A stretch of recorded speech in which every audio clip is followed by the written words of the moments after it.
කවද්ද ලසිතයි නැවුණගින්නේ? ටික කාලයක් ඉඳී. සමහරට නැවුර ආසාවෙන් අස් වෙලා දිගටම ලංකාවේ ඉන්නත් පුළුවන්. කවද්ද බඳින්නේ?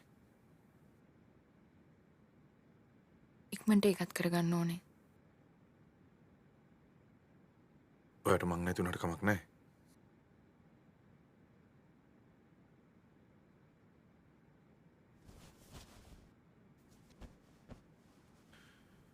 ඔයාලා සිතු මෙරි කරන්නේ ඒකට කමක් නැහැ. ඒ වුණාට මාව අමතක කරන්නත් එපා. මොකක්ද ඒ කතාව? ඉඳලා හිටලා මාවත් හම්බෙන්න. මේ වගේ.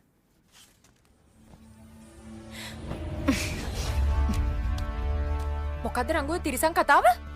මං ඔයා කියන හැමදේටම යටත් වෙලා මගේ හැමදේම නැති කරගෙන මෙච්චර දෙයක් කෙළුවේ ලසිත් එක්ක හොඳින් ජීවත් වෙන්න නේද?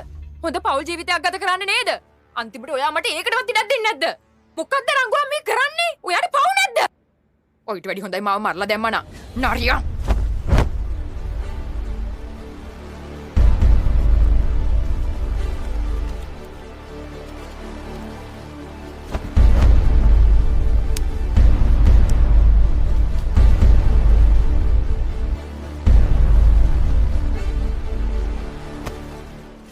යුමේ ඊට පස්සේ තමසි මට කතා කරන්න එපා.